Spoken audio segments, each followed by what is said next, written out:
long before her name became a warning. Medusa's laughter danced through marble halls and drifted above the waves. Tonight, as rain drums gentle secrets against the earth, travel back with me to the moment everything changed, to a choice, a punishment, and a curse that would make even the bravest heroes tremble. The story you know is only half the truth.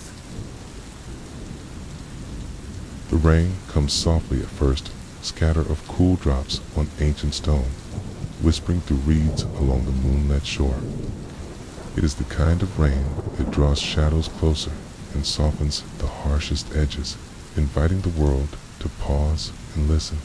If you close your eyes, you might hear the echo of laughter, delicate and bright, threading through the crumbling columns of a temple long forgotten.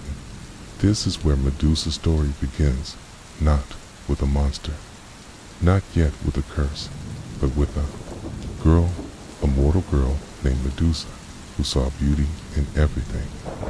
Even in the wild rush of a storm-racked night, the temple of Athena stands at the edge of the world, perched above the churning sea on the island of Sarpeda. Its marble steps gleam silver beneath the stars, their edges worn smooth by centuries of prayers and pilgrimage. At the highest point of the sanctuary, the wind tangles itself in stately olive trees, and the constant hush of rain weaves a lullaby into the night.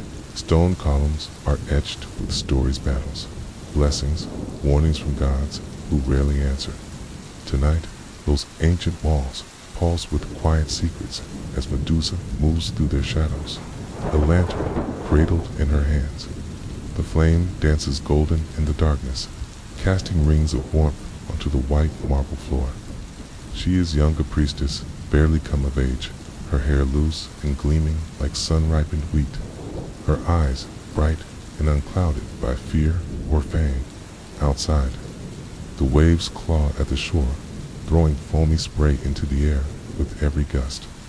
But inside, the temple is a world apart, filled with the scent of rain-damp stone and crushed laurel.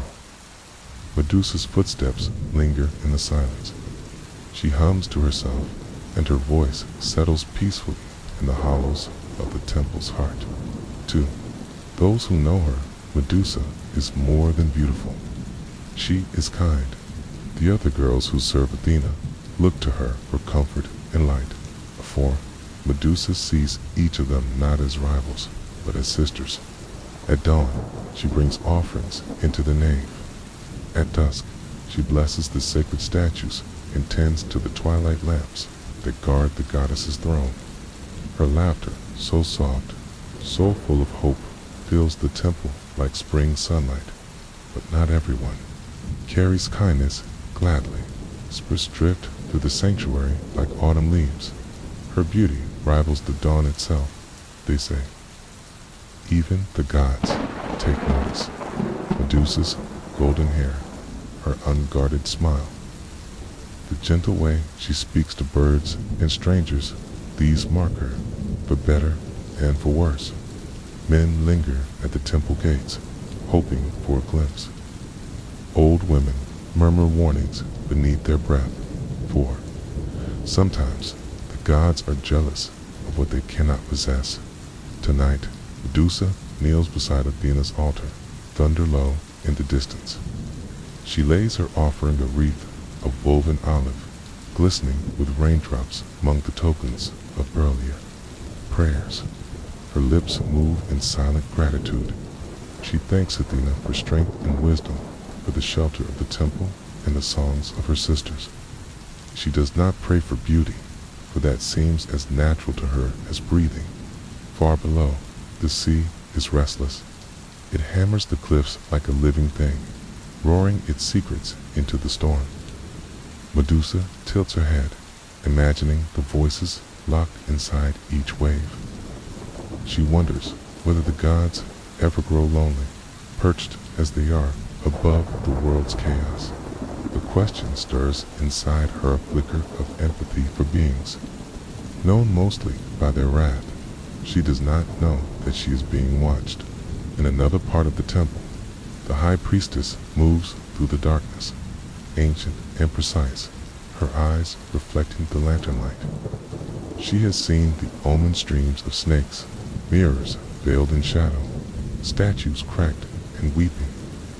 There are rumors in the city, too. A sea god has been seen moving among the rocks, his trident trailing foam and thunder. Poseidon, restless as always, searching for something, perhaps someone. The rain intensifies, beating a steady rhythm on temple roofs. Medusa rises, her offering complete, and moves to the gallery overlooking the water. She wraps herself in a linen cloak and presses her palms to the chilled stone. From here, the world spreads in a silver arc, black sea, white sky, the distant pinprick lights of fishing boats bobbing in the night. The horizon is a slash of pale gray, the growing storm, stitched with veins of lightning. It is here, beneath the sighing rain, that Medusa feels most alive. The city behind her is safe and small, filled with laughter and dreams, but the world before her, the ocean's wild expanse, the ragged peal of thunder, the promise of the unknown. This, too, is sacred. She closes her eyes and breathes in the night air, letting the rain dampen her brow, the scent of brine and laurel filling her mind. Shadows shift in the corners of her vision, but she is unafraid. If you listen, you can almost hear the thoughts that float behind her closed lids. Questions of fate, of kindness, of whether the gods see mortals as more than toys in their endless games. Somewhere deep inside, a single thread of worry winds itself tighter. Who am I, she wonders, when the gods begin to take notice? Above her, the stars blink between clouds, scattered like gemstones over midnight silk. A single shadow moves along, the shore watcher, feet silent on the wet stones, eyes alight with longing and regret. Medusa's story does not begin with cruelty or vengeance. It begins here, with gentle laughter in a storm, with kindness quietly offered to a capricious world, and with a heart that still believes in hope, even as thunder draws closer. For now, the rain shields her, and the future is destined a darkened path not yet walked. But already, the legend is stirring, coiling like smoke and serpent scales through the heart of the storm, as the waves crash and the sky shivers. The marble halls remember. Every drop of rain, every echoing footstep, every breath Medusa takes is woven into a tapestry too large to see. Her fate waits just beyond the horizon where sea meets sky, and gods dream of mortals who dare to shine tonight under the hush of rain. Her gaze is clear, her laughter real, and the story still hers. Dawn arrives slow and secretive, creeping over the horizon with pearly light that seeps into every crack and crevice of the ancient temple. The rain, persistent in the night, softens to a gentle, drizzly droplet, a tiny prism, painting the stone in shifting hues of silver and gold. Far below, the sea spray sparkles. It's caught between the waning dark and the promise of a new day. Medusa sleeps in a narrow alcove within the temple's inner sanctum, surrounded by the quiet breaths of her fellow priestesses. Their beds are simple, carved from olive wood and covered with woven linen. Cool draft moves through the space, bearing the distant scent of salt and laurel, and outside, the drip of water falls from the eaves in a rhythm as steady as a mother's lullaby. The world is peaceful here. Each morning, Medusa rises before the others, her footsteps soft on the damp flagstones. She carries with her a sense of responsibility, not just to the goddess Athena, but to the small community that calls this temple home. Medusa's hands are gentle as she tends the sacred hearth, coaxing new flame from the embers of the night. The soft glow warming her face and melting the shadows in the corners of the hall. Outside, the city of Sarpedon stirs to life. The Tiedemann called to one another across the rocky shore, their voices echoing back from the waves. In the market square, old women set up their stalls, arranging olives and figs in tidy piles, bartering over fresh loaves of barley bread.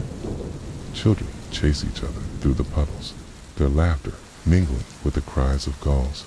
Yet Medusa rarely yearns for the rhythms of the city. Her heart belongs to the open spaces between sky and water, where each sunrise feels like a secret revealed only to those awake enough to notice. Often, after tending the hearth, she slips outside and walks barefoot across the dew-wet grass, her breath pluming in the chill air.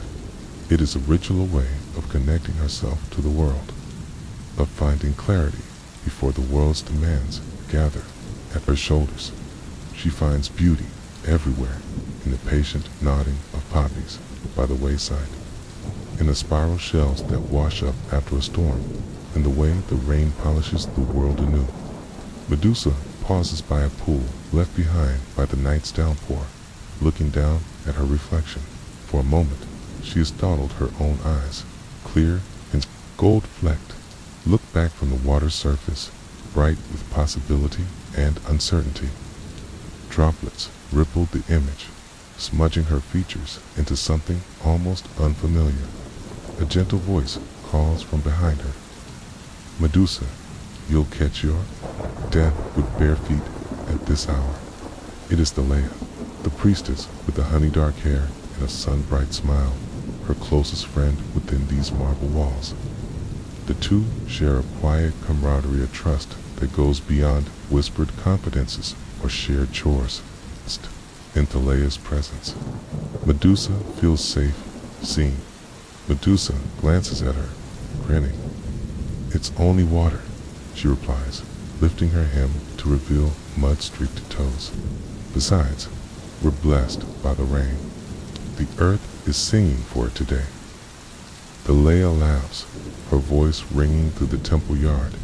"You always find it good, even on the coldest mornings. Someday, I'll learn how you do it."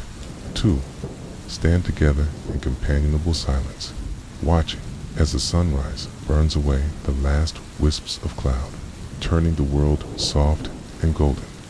Back within the temple, the day's rituals begin. The temple's high priestess, a gloss-duped and wise, her hair silver as the dawn leads the girls in prayer.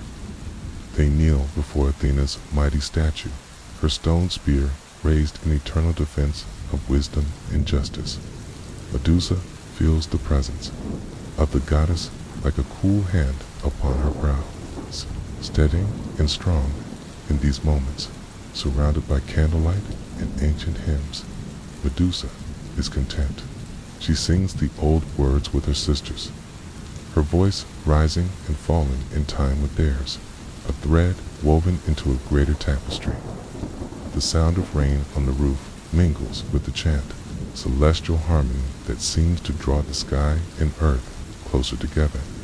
After prayers, Medusa moves through the temple's sun-warmed corridors, tending to the sacred spaces, sweeping the floors, giving water to the laurel trees growing in the inner courtyard.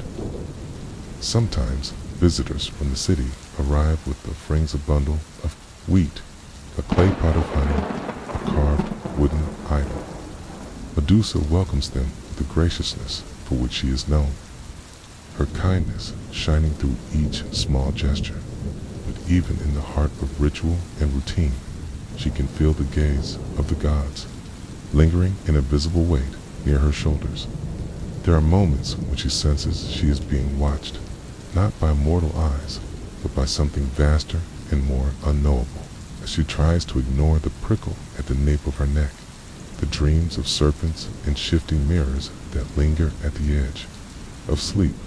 One evening, as the rain returns in whispering sheets, Glia finds her sitting beneath the portico, lost in thought.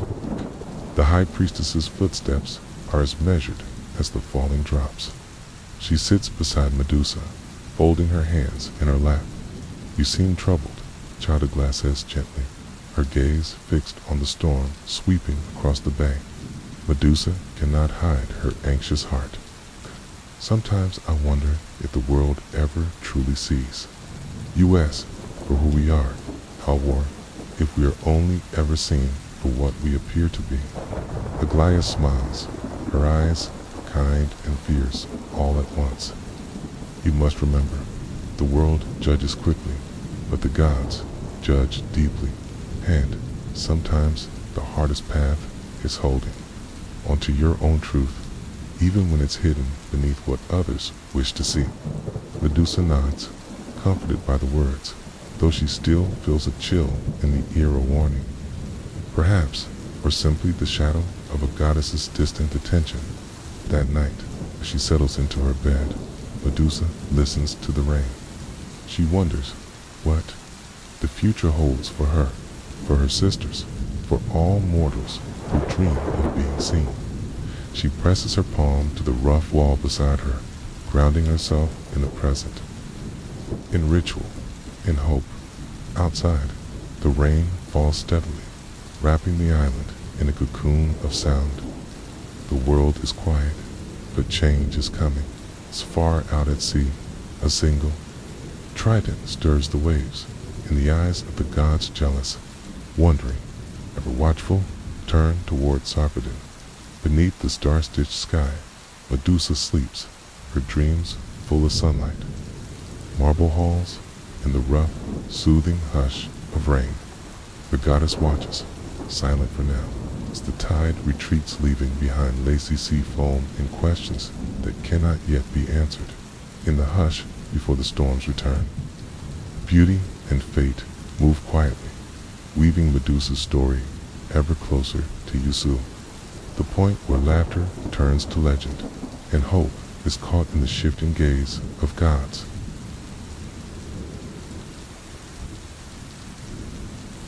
It began, as many great tragedies do, with a change in the wind. The rain became heavier that night, falling in thick, silver-veined sheets that blurred the edges of the world. The olive trees outside the temple's walls bent before gusting squalls, leaves twisting as if whispering secrets to one another. The torches along the causeway guttered and hissed, flames struggling against the rising storm. Medusa, lone in the vestibule, heard the rush of weather and felt the unease of it coiling cold around her heart. She had attended to her duties, led her sisters in evening song, and now sought the solitude she'd once found peaceful. But the air itself tasted of ominous sharpness that turned dreams restless beyond the sea-wall. The sky had fractured a bruise of thunderclouds laced with intermittent forks of lightning, as fishermen had hurried home, their boats hauled high. Above the tide, nets dripping with seawater and the scent of brine. Even the city's animals had fled, huddling in stone nooks or between tangled roots, every instinct whispering that tonight Sarpedon was not safe. Yet Medusa remained drawn to the wild beauty of the storm. She left the security of the main hall, her lantern flickering in the gale, and wandered toward the temple's highest terrace. She shivered, but did not retreat. This was her world. After all the marble halls and wind-battered cliffs, the only home she'd ever known. The goddess's statue loomed behind her, torchlit and distant, its carved eyes fixed in unyielding judgment. She pressed her fingers to the balustrade and stared out over the black, roiling sea. Thunder echoed through the marble beneath her feet, the sound rolling up from the depths below. For a long, breathless moment, Medusa tried to pray, her words shivering between hope and fear. The storm broke suddenly, and with frightening force a roar that tore through the world, sending the rain into furious spirals. The horizon vanished, swallowed by the violence of Poseidon's realm. Medusa heard it before she saw it. the low, steep pitch of a voice, not quite human, rising from the ravaged cliffs below. It was as if the ocean had found language and now used it to call her name. The wind picked up her hair, whipping it around her shoulders. Her heart thundered, wild and uncertain. Then, from the maelstrom, a tall figure strode onto the slick stones, dripping, sea foam and brine, his power radiating with every step. Poseidon, Lord of the Sea. His presence was more than mortal eyes could easily comprehend. Shoulders broad as storm clouds, his eyes fathomless and ever-changing in color, trident, trailing, sparks that fizzed and vanished in the rain. The world seemed to pause for him, breathless. Medusa should have fled. Every story, every warning whispered in the city below.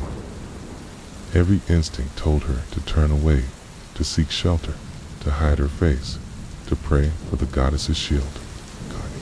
But the god's gaze was magnetic, and her feet stayed rooted to the spot, as if she belonged to the stone itself. Poseidon spoke, a sound both velvet and terrifying in the storm's roar. Priestess of Athena, he said, as if testing the shape of her name on his tongue. Child of beauty, whose laughter dances through these empty halls. Why do you linger alone when all others have turned away? This was not a question Medusa could answer. She sensed the depth of his loneliness, his longing for something mortal and real. But more than that, she sensed the danger hunger barely leashed beneath godly words. I tend the temple of my goddess, as is my duty, Medusa replied carefully, voice trembling but clear. I find comfort in the storm. It reminds me that even what is wild and fierce can still be beautiful. Poseidon's eyes darkened, and for a moment he almost smiled. You speak bold truths for a mortal, he said.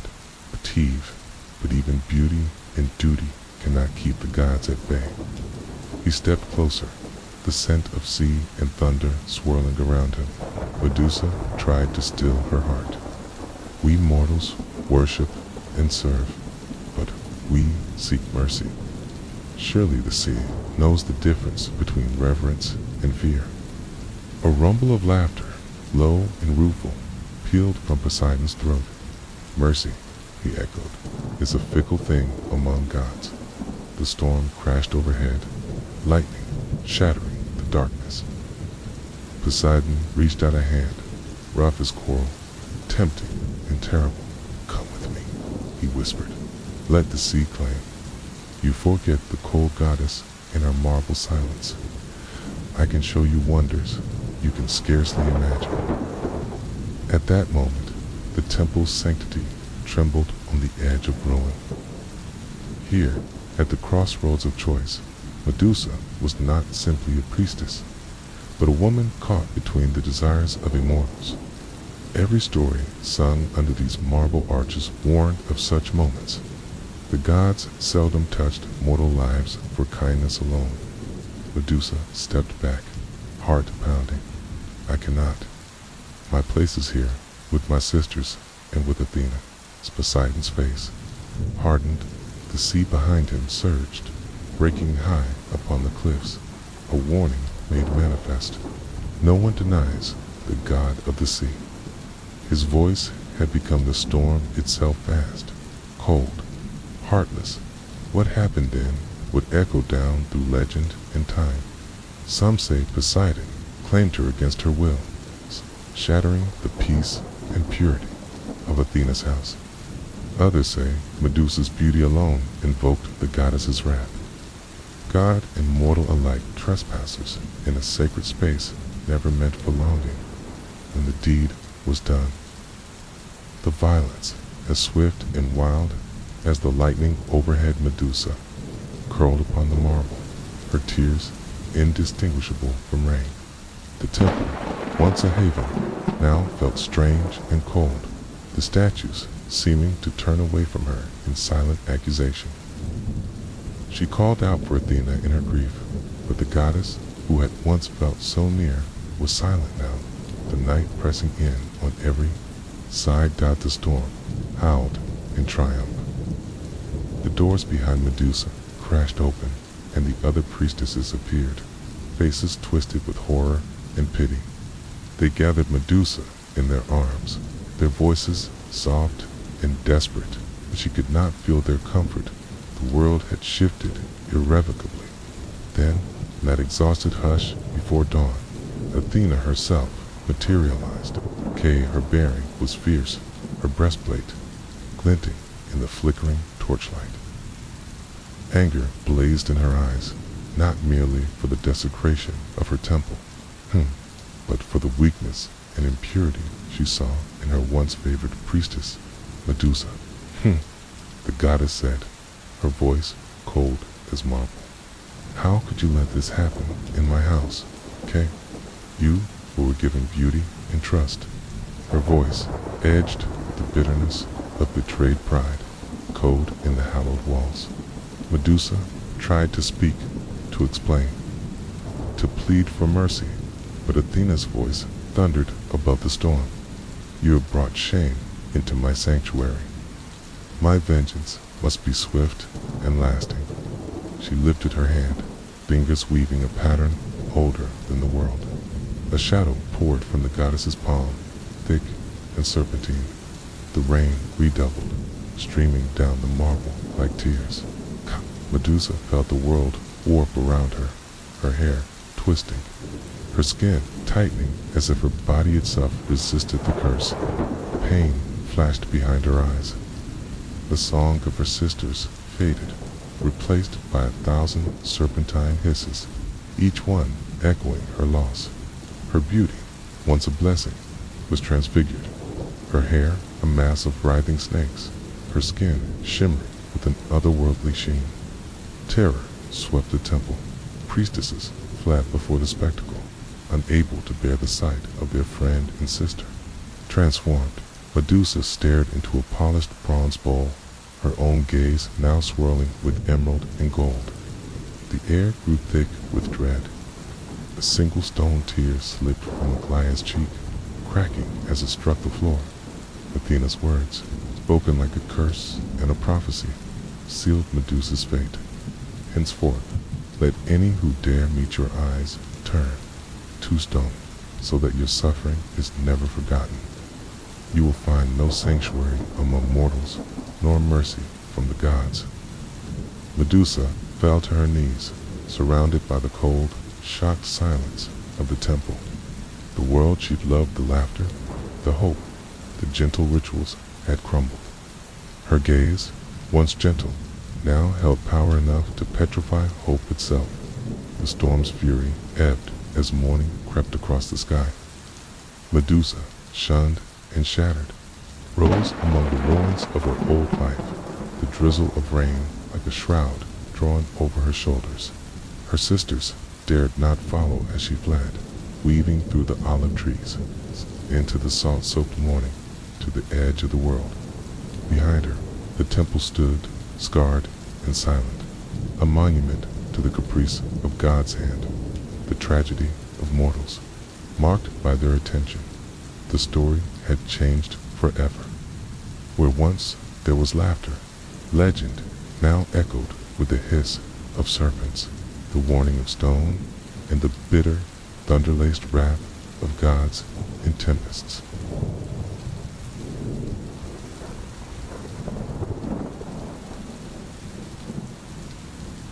The rain softened as morning settled over the temple ruins, its steady rhythm replaced by residual drips from gutters and overhanging branches. The world seemed suspended in that shimmering silenza, silence born of aftermath and loss, as if even the wind hesitated to disturb what the storm had torn apart.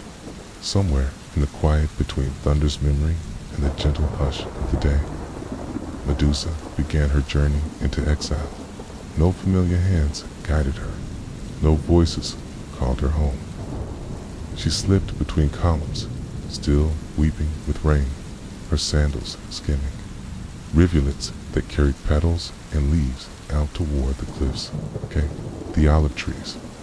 Her silent audience offered no blessing or farewell. Kay, their silvered leaves shivered only at the passing of fate. Trails of serpent scales flickered behind her, vanishing almost before she knew they were there. Her hair no longer a gentle crown, but a restless tangle of smooth spring lives. Medusa did not look back. The echoes of her old life clung to the temple's portico, the laughter of her sisters, the quiet prayers, the smoky gleam of lamps in the dusk. Now, each memory was tinged with stone, every friendship weighed down by guilt and confusion. The old joys were sealed behind her, lost in the crack and hiss of Athena's curse. For hours, she walked, guided by the weight of grief and the steady pulse of rain on her shoulders. The landscape changed with each step. City stones surrendered to scrubby grass and moss-darkened rocks. The warmth and hum of Sarpedane faded, placed by the endless sigh of the open sea and the mournful cry of gulls. The world beyond the temple was wild and raw. Pine trees hunched against the wind, their needles swept into whirlpools by the rain. Streams cut crooked paths through the hills, their icy water streaking Medusa's hem. At the edge of a ragged bluff, she paused, the sea stretching horizon to horizon, a sheet of hammered pewter, swelling and tumbling beneath gray light. It was there, the end of all she'd known, that Medusa knelt upon the wet grass, her hands dug into yielding earth, desperate for something to anchor her. Her breath came in jagged sobs, the hiss of her serpents echoing her sorrow. She grieved not only for her beauty or for the sisters she'd left, but for the innocence, lost to the rage of gods and the violence of men. Beneath her touch, the grass grew cold and brittle, pebbles hardening into tiny stones as her tears fell. For days, perhaps even weeks, time refused its usual pattern. Medusa wandered the far shore of the island, tracing the meeting place of land and sea, where foam curled like lace and salt glazed every stone. She slept in sheltered caves, her dreams haunted by shifting shadows, the cold gaze of Athena, the bitter smile of Poseidon, the pale faces of her sisters. Sometimes she woke, tangled in her cloak, heart pounding, the snakes upon her head murmuring softly as if to soothe her. Hunger drove her to forage along tidal pools at dawn. She searched for edible roots and mussels, hands moving skillfully among anemones and wet, glistening sand. Each morning, she watched the sunrise fracture the sea into painted bands of gold and pink. The sky briefly alive with hope before gray clouds closed in again. Thunder rumbled far off, a memory of storms that seemed always to pursue her. In the lonely stillness, Medusa spoke to the world in whispers, as she spoke apologies to the small birds who flitted near but never dared perch.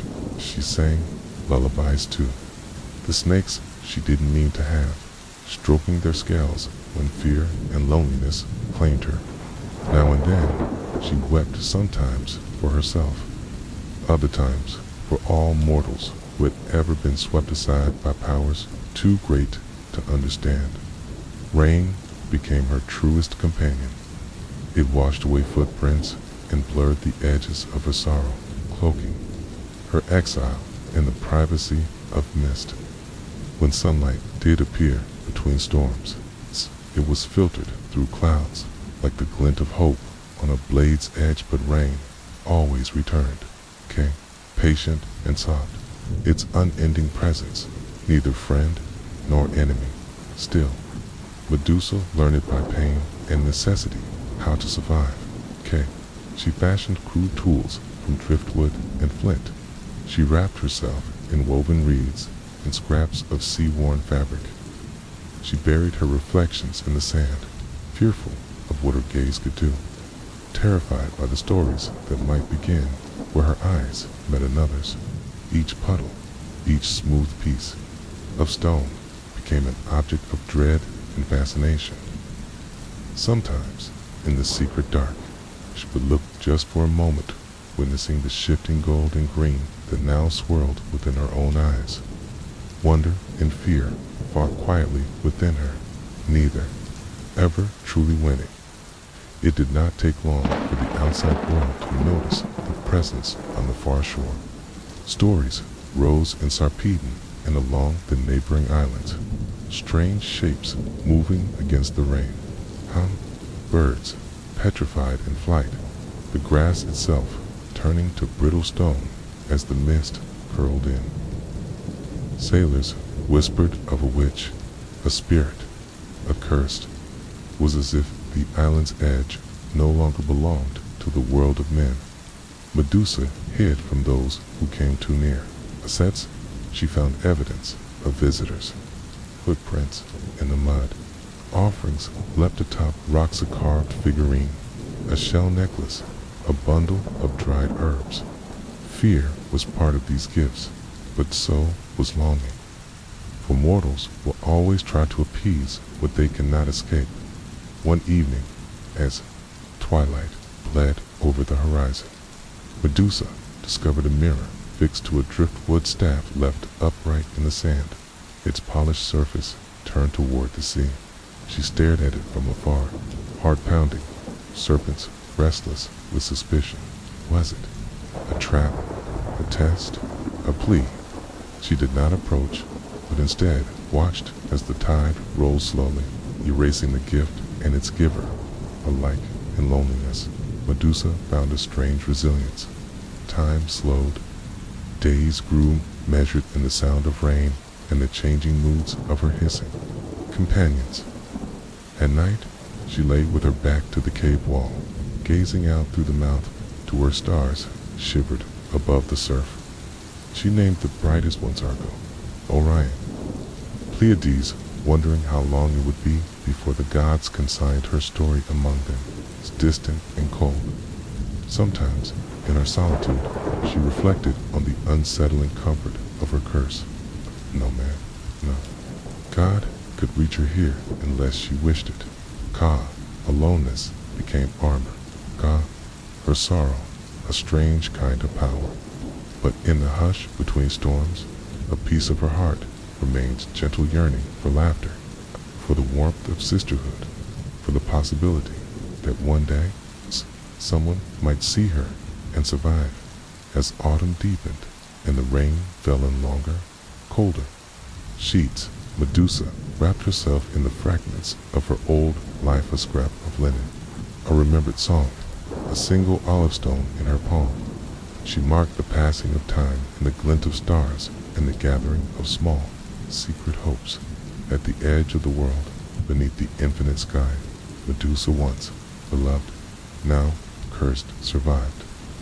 Her exile, shaped by the wrath of gods and the slow forgiveness of rain, grew into something both sorrowful and strong.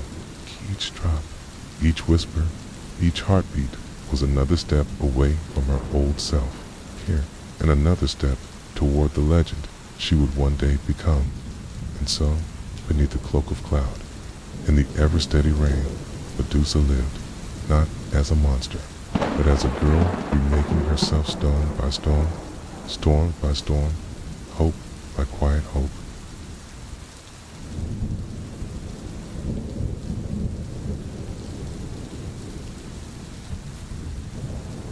The seasons shifted quietly on the island's edge, measured not in festivals or feasts, but in the subtle changes in the drum of rain and the color of the wild grass. As autumn's chill faded, a softer green and gold crept along the bluffs. The clouds grew thin enough, sometimes, to show the trembling blue behind them. Yet, Medusa's exile continued, her world woven mostly of memories, rain, in the longing sigh of the distant sea. Word of her presence grew over time, carried by seabirds and the trembling voices of sailors whose boats drifted too near the cursed shore. The world outside spun onward, gods battled, kings schemed. The people of Sarpedon tended their harvest but among those who dwelled on the edge of myth. Medusa's name became a warning, spoken low on stormy nights. She was once among us, said old women at their hearths, hands moving in the sign of warding. But she looked too long at the gods, and the gods looked back. Beware the shore where rain does not seem to stop, and the grass is always brittle, whispered children to each other, testing their courage at twilight. You see movement in the mist? Look away. If you hear the soft hiss of snakes in the night, plug your ears and run. Let her grieving be her own. Sailors, more superstitious than most, began to leave offerings on the island's southern rocks. Clay, amphory of oil and wine, rough carved charms of bone or driftwood baskets of olives wrapped in leaves. Some prayed for safe passage across Poseidon's angry seas. Some for mercy from the goddess whose temple had been offended on. In their deepest fear, prayed never to see the woman whose eyes could turn any man to stone. Yet, curiosity stubborn, human, immortal continued to draw the brave and the foolish. Now and then, Medusa would find the traces, a pair of sandals lost in the mud, a bronze dagger snapped in two, a bit of blood on the rocks where a fisherman had cut himself and fled, trembling at the rustle in the grass. The world's attention, once marked by warmth and gathering, now came cold and distant, always colored by suspicion and fear. Still, Medusa could not wholly retreat from the world. Necessity took her along the shore, where the tides laid open, gifts and wreckage from distant lands, a necklace of jade beads, sea glass smoothed to milky softness, a woven net tangled with tiny broken shells. She made these finds part of her hidden life, decorating her cave with talismans that marked the days and consoled the nights. The birds, at least, did not fear her as much at first. They gathered around her as she gathered shellfish, hopping, careful and alert between her feet, their black eyes bright with hope. But Medusa, mindful of the curse that lived behind her gaze, grew gentle with them, never looking directly, content with their shadows on the sand. One afternoon in late spring, a seagull, bold among its kin, settled onto a rock within arm's reach. Medusa sang softly, her voice blending with the sigh of the waves, and for a moment she imagined she had been granted peace, that the gods had left her. The gull napped amid the drizzle, undisturbed. A smaller kind of hope took root in Medusa's heart, fragile as the moss that greened the northern cliffs. She began to count the living things that approached her, a pair of crabs, fox that appeared some rain-soaked dusks cherishing their presence as evidence that she was not entirely monstrous, that life could still find its way to her if she moved gently and made no demands.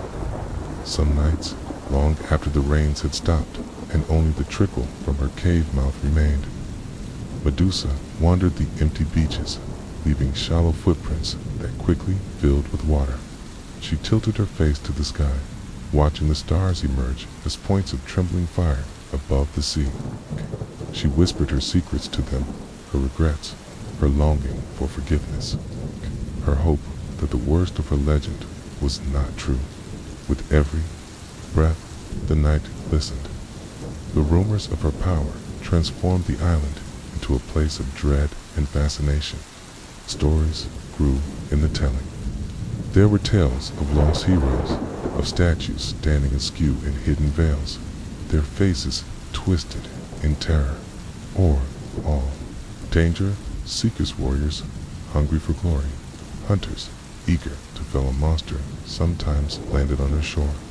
They brought swords polished to gleam like mirrors, shields embossed with the eyes of gods, and hearts full of mortal pride. Some perished before ever glimpsing her, falling prey to the tangled cliffs or misjudging the tides. Others, venture deep into the mist, calling her name, demanding battle or surrender. Medusa learned to sense these arrivals, the sour taste of expectation in the air, the way her snakes grew restless and cold. She hid herself well, avoiding confrontation when she could. When it was impossible to escape, she wept for every would-be hero turned to stone by accident or self-delusion, her heart breaking anew each time her curse was proven real in the stillness. After each intrusion, she would kneel by the water's edge, searching her own reflection. Sometimes it blurred as rain dimpled the tidal pools. Sometimes she found herself wishing she could disappear just as easily. In moments of quiet, she pressed her palm to her chest and tried to remember what it had felt like to laugh in the temple, to sing among sisters, to believe in mercy. Yet, despite the sorrow and the legend, beauty did not abandon her. The island's wild places bloomed beneath the perpetual rain. Tiny violets and bold lilies grew among the cracks in the bone-white rock. Once, Medusa found a patch of golden crocus, their stems bending beneath her passage, but blooming anew, where her tears fell. Foxes grew bold enough to cross her path. Swallows built nests under the eaves of her cave. The rhythm of nature answered her presence with cautious life. Sometimes, in the blackest rain, Medusa would gather driftwood and build a small, smoky fire at the cave's mouth. She would sing old songs, lullabies remembered from her childhood, prayers for forgiveness and unseen companionship. The firelight flickered against the granite, painting her shadow tall and strange behind her, the serpents rising and falling with every change in her voice. On particularly lonely nights, secreted cans along the bluff, stacks of stone crowned with feathers, shells, or a single star-shaped seed. Each became a silent marker of memory, a hope, a wish for her story to become more than warning or woe. Sometimes she traced a spiral in the sand, or etched the shape of a mirrored moon, asking silently for Athena to forgive her, or at least to listen down the wind, the rain. The music of the surf became her solace and her secret language. Her petitions went unanswered, but still she offered them a kindness to the island, a mercy to herself. She survived.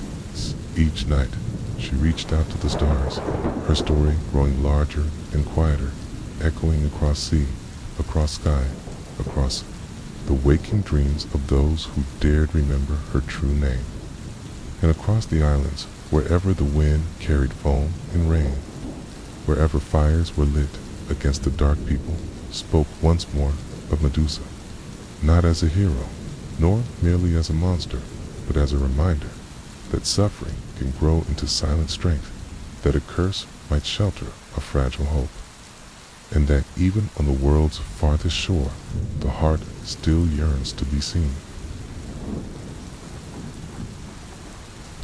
There are nights when the rain falls so softly on the island that you might imagine the world itself is holding its breath listening for the faintest sound, for the memory of a heartbeat long vanished from the halls of temple or city. It is on such nights that Medusa feels the distance across the sea most sharply, the miles between herself and all she once loved, and the even greater stretch between what she is and what the world believes her to be, with the turning of the year. News stories of her power reach the mainland, tales of statues found in strange postures, some mid-step, some with hands raised in pleading or defense, all faced in the same direction, toward the heart of her exile. Not all who come to find her are warriors, but many believe themselves strong enough to challenge a legend. Curiosity is their armor, hubris their sword. Few return, some come for fame, heroes from distant city-states, their names offered up in boastful prayers to Athena, to Apollo, to the fates. These men walk ashore with gleaming weapons, and hearts shielded by their own reflections, convinced that glory is their birthright and protection. Others come for vengeance, brothers of those lost to stone, mothers hoping to break the power that turned their children's laughter into silence. A few come for knowledge, for some dragons of the world are not slain by violence, but by understanding. Sages and wanderers, cloaked in wool and mystery, arrive beneath the cover of storms, recording every detail, the sound of the grass and the wind, the shimmer of slate blue scales moving in the periphery, the way the island air tastes as rain begins. Medusa, ever watchful, greets each with the caution learned from loss. She avoids unnecessary encounters, hides among the rocks, moving with the grace of a shadow. Yet, inevitably, she is found. Each meeting is a test not merely of her own strength, but of her resolve to live on her terms within the boundaries of her curse. The first of these pivotal encounters comes on a cool, blue-silver morning, when the fog is thickest and the surf breaks low on the stony shore. Medusa senses him before she sees him, a young man, not yet hardened into a hero, carrying a polished shield and a mirrored helm. He moves carefully, lips whispering the prayers of his ancestors, eyes flickering from the path to his own reflection. When he finds her, Tiris is a brief stillness, a moment in which she could turn away or speak, choose secrecy over fate. Yet, despite the warnings echoing in her mind, she does not flee. She stands tall among the rushes, her hair a shifting crown of emerald and jet, and regards the youth through the drifting veil of rain. He lifts his shield, flected sunlight trapping her image, scattering her back upon herself. "I am not here to harm you," he says, but his voice trembles and his knuckles whiten on bronze. Medusa, in a voice as gentle as the rain between them, replies, "You do not need to fear me unless you cannot see yourself truly." She does not curse him. She does not plead. The young man blinks, uncertain. "Why do you not attack, as the stories say?" asks. She lowers her gaze, the snakes on her head, sighing like grass in the wind. "Because monsters are born of fear, and I have had enough of fear for many lifetimes." He stands, neither advancing nor retreating, and the mist closes around him. When she looks up again, he is gone. The shield left atop her current a sign of respect, or perhaps surrender, to the mystery he cannot understand. As the years ripple outward from that morning, more visitors come. Some press outwardly for battle, brandishing their mirrors, shields, and swords.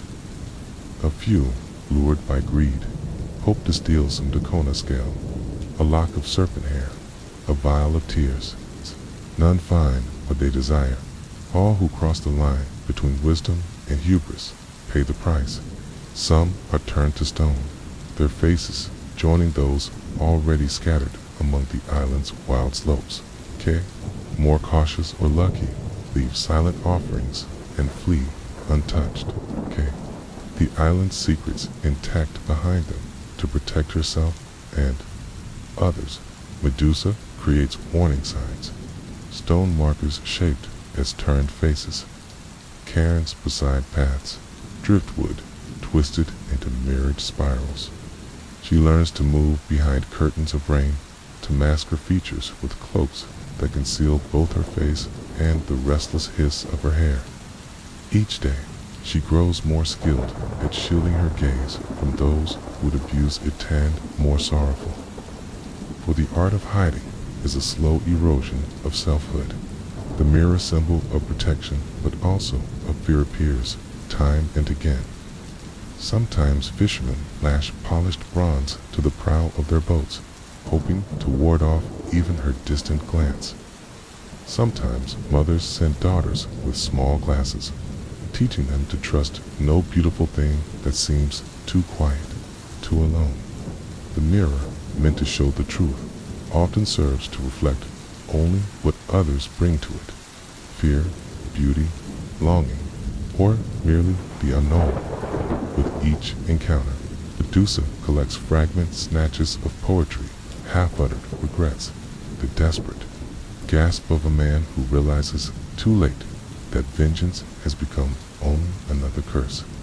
She weaves these remembrances into the fabric of her cave, decorating her walls with painted symbols of stars, sea foam, and the wavering edge between warning and welcome.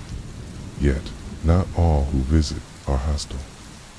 One evening, beneath a cloud of starlight, barely visible through the rain, an old woman makes her way onto the far bluff. She wears the dust of 1,000 roads in the silence of the very wise. She carries no weapon, no shield, only a mirrored bead strung on a length of red thread. "I have come," the woman says, bowing her head, "not to judge nor to fight, but to bear witness to the truth amid so many lies." Medusa, solitary but not unkind, allows the woman to stay for a time. The two share a fire beneath the overhanging rock. The woman listens patiently, eyes sometimes glancing toward the mirrored bead, but always returning, unafraid, to Medusa's face. They speak of gods and grief. The old woman tells tales of lost daughters, of wisdom tooth marked by suffering before she departs. The old woman presses the mirrored bead into Medusa's hand. If ever you need to see the beauty within yourself again, look not into the fearful eyes of the world, but into Disamir, small and true. Medusa keeps the bead. It becomes her comfort, a tiny, private token of kindness amid an existence shaped more by myth than by memory. In the reflective curve of glass, she sometimes finds her features, strange but not dreadful, mortal, still beneath the legend. Rain continues to fall, soothing the rage of stone, blurring the outlines of hero and monster. To some, the island remains a place of terror. To others, it is a mystery, the story of a girl who survived the gaze of gods, learned to see herself even as others only saw a mask. Night after night, beneath the hush of falling water, Medusa traces patterns on the cave walls, swirling snakes, faces half-turned, stars emerging through clouds. Her heart, battered but unbroken, beats on. For every mask lifted, every mirror polished, she clings to the hope that somewhere in the spaces between storms, someone might one day see her truly not as a monster or a miracle, but simply as a woman who loved, who lost, who endured. And so the whispers go out across the islands, stories of visitors and stones, of mirrors and masks, of a woman whose sorrow shaped the land and whose strength weathered the judgment of gods and mortals alike. Some storytellers end with warnings, others with quiet awe, but all agree on this: Medusa's island is a place forever changed by what dwells there, and by what dares to approach with open eyes. On rainy nights, when the world is quiet and memories echo off the wet stone, Medusa sits at the mouth of her cave, bead in hand, watching the tides sweep away the footprints of those who come and those who go. It is a ritual, a way of letting go, of forgiving herself, of remembering she is still alive beneath the legend. If hope grows at all in exile, it is nurtured in moments like these, not in the faces reflected in shields or in the warnings carried by rumor, but in the fleeting touches of kindness, in the rare companion unafraid to listen, in her own stubborn heartbeat which refuses to stop. The island, wrapped in rain and legend, keeps its secrets one night longer. The stars, blurred by the mist, yet resilient in their glow, stand witness silent, patient, waiting for the next chapter in Medusa's story to unfold.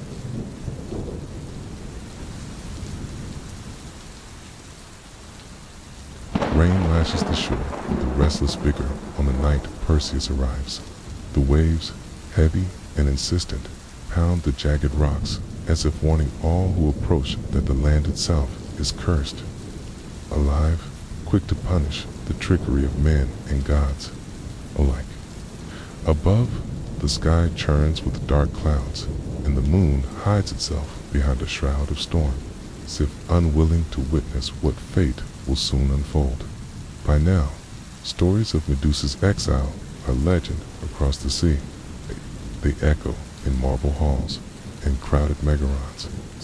They fill the ears of young heroes, eager for glory, and parents desperate to alter their children's fates.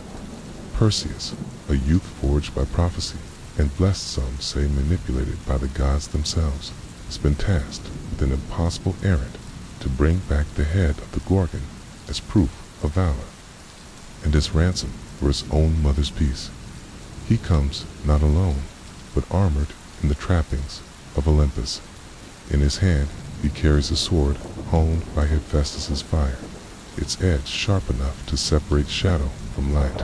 Upon his arm he bears a polished shield, gift of Athena herself, a surface more mirror than metal, reflecting not simply what is before it, but what might be possibility, hope or horror. On his feet are winged sandals lent by Hermes, quick as the thought to flee, and in his pack is the woven pouch given by the nymphs, meant to contain what cannot safely be seen. His step is sure but cautious as he reaches the stony shore, the hiss of rain like whispers guiding him onward. Each legend has shaped Perseus's expectations. He anticipates monstrous rage, bloodthirsty hunt, the certainty that heroism finds its worth in triumph over terror. What he finds as he approaches Medusa's hidden cove is not the wild domain of a beast, but a place marked by small, strange beauty. Cairns stud the path, twisted shells and feathers gleam and flicker firelight, and the rain-polished stone glints beneath every step. Shadows flicker on the walls, strange and starlit, but there is music in the air, music shaped by loneliness and longing, a song at odds with the horns of war. Perseus moves quietly, breath tight in his chest. He lifts the shield, careful to gaze only at its surface, watching the world shift and shimmer in reverse. The nearer he draws, the stronger the truth presses against his heart, that he is intruding, not on the lair of a monster, but the last, sacred shelter of someone who has suffered beyond tell and dot. At the mouth of her cave, Medusa waits in silence. She has felt the approach, the disturbance in the pattern of rain, the tension in her snake's coils, the undeniable pull of fate itself. For hours, she has known he would come, that the shadow of prophecy cast from so far away would finally reach her shore.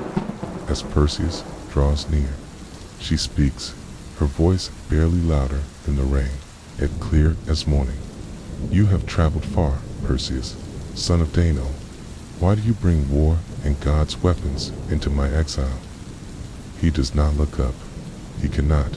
A reflection wavers on the shield's surface, surrounded by the blur of dancing serpents and the storm flickering behind her.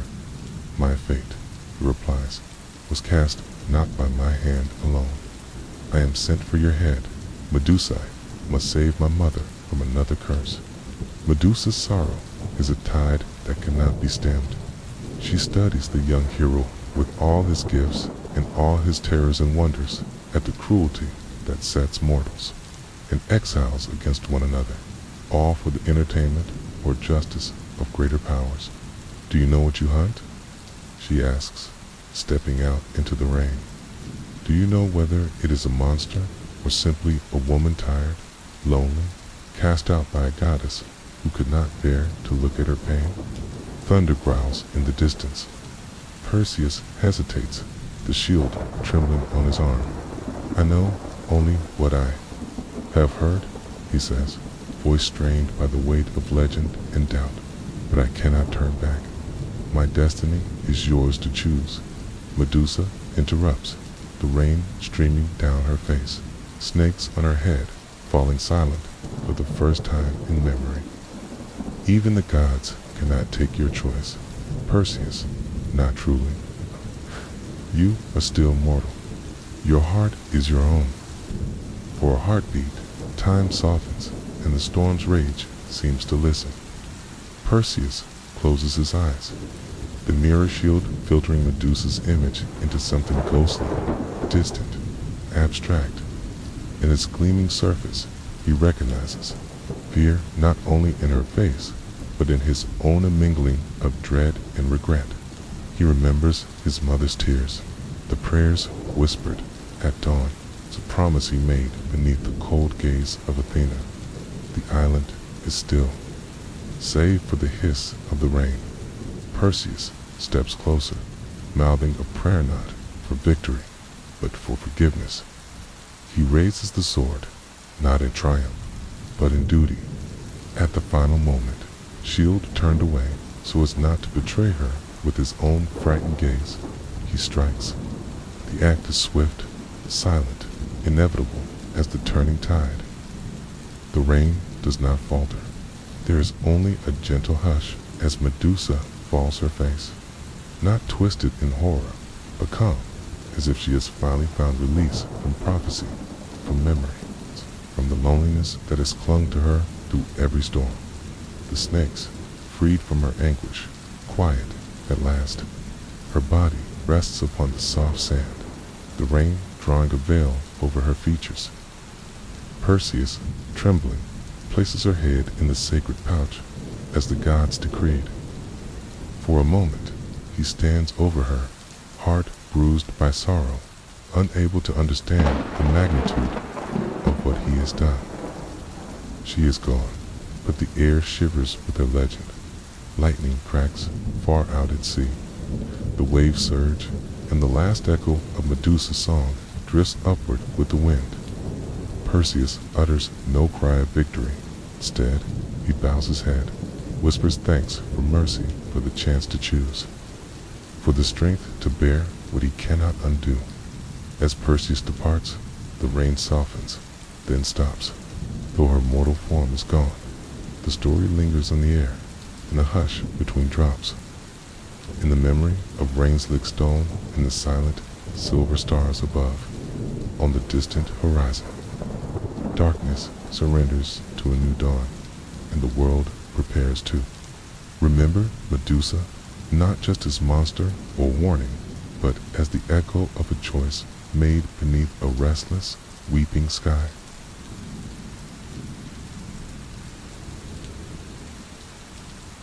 The storm relents.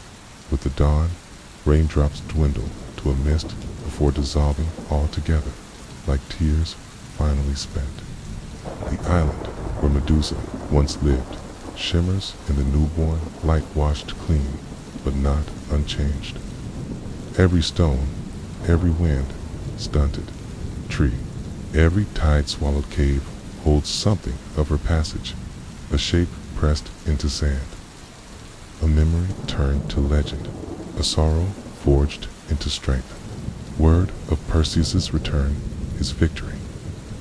His burden travels swift across wind and water. In every harbor, children gape at the hero who holds within his pouch an end to a long-feared curse. Kings rejoice and temples ring their bells. But within these celebrations, the deeper resonance of the tale is rarely spoken. In Medusa's name, many find power. In her silence, few considered the tenderness and terror that marked her life. But for those who pause, those who watch the rain slide down temple steps and gather in the hollows of old statues, there lingers another Medusa. One not carved in warning, but in wonder. On the far shore, the wild places Medusa adorned with offerings, now awaken in gentle green. Stones, once cold and sinister, begin to soften in the eyes of the timid foxes and the night birds who remember her voice. The cairns she built withstand the wind, each a cairn for hope, for memory, for the frail, persistent urge to forgive. Grasses spring anew from cracks in the rock that once bore only footprints, now erased by the sea dot above. The sky clears, sapphire and immense, and as night follows its ancient rhythm, the stars slip through the velvet, dark, timeless, distant, yet strangely close. They gather where myth and memory meet. The gods, not wholly pitiless, lift Medusa's essence upward, placing her among the constellations. Now, on cloudless nights, the serpentine shimmer of her form is inked across the heavens, not a warning, but a testament to endurance, transformation, and a beauty born from sorrow. Mothers lift their children, pointing to the night sky. Look, the Gorgon's crown, shining above the lonely sea. She reminds us that even those we call monsters might once have loved and lost. Young girls trace the constellation and find in its twists not only fear, but the courage to face their own darkness, the knowledge that suffering can be outlived, even if scars remain. In the city, the marble temple stands.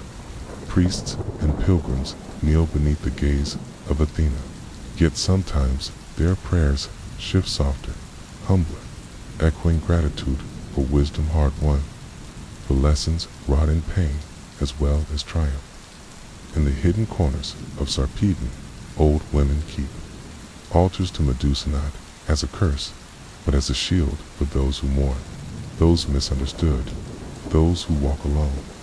They leave olive branches and mirrored beads, glass and small stones collected on rainy days. As for Perseus, legend says he travels far. His own choice is heavy as he remembers her calm at the last. He will retell the story many times, but its heart will haunt him forever. The knowledge that, in the end, he faced not a monster, but a woman of grace and sorrow. The head he bears becomes both weapon and warning, the mask the world demanded. And yet, within his quietest moments, something that begs for forgiveness. The gods, ever fickle, cannot erase the memory of suffering, nor can they silence the hush that falls when rain returns to marble and myth, when the world remembers the cost of wrath and the power of witnessing another's pain on the island. The cave remains, empty and echoing with the sigh of wind and the soft patter of rain that falls once more. It's not a place of terror, but of transformation. The mirrored bead, left where Medusa once sat, catches sunlight and the silent silver splash of starlight. No one comes now with swords or shields. Only the wild creatures remain, the grasses and birds. Only the footsteps of time, which soften stone and sorrow alike. And so Medusa's story endures, not only as a shade of fear, but as an anthem for the gentle, the misunderstood, the exiled. She who was cursed becomes a constellation for those who need a sign in darkness. Like she whose gaze was said to petrify is remembered now as one who broke the false image. Kay, who let her own pain become the beginning of stars. If you listen beneath the hush of rain on your window, you might still hear her voice, not as a warning, but as a promise that beauty and pain, hope and sorrow are all threads in the tapestry of becoming. Okay, that forgiveness is possible, even if it takes lifetimes. That to be seen is to risk everything, but to risk nothing is to never truly live. In the world's quiet places, under sky or storm, under the patient scattered stars, Medusa's name is whispered not in fear, but in honor and in gentle remembrance. Where rain falls on marble, where mirrors reflect not terror but truth, her story remains calm, eternal, shimmering on the far horizon. And if the world feels stormy, if you ever find yourself alone on the edges of your own story, look to the stars and know you are not forgotten. Legends, like people, are always more than their endings. Rest well. May your sleep be deep, your dreams kind. And the rain outside your window reminds you that every soul, even those misunderstood, carries a light worth seeing. Good night.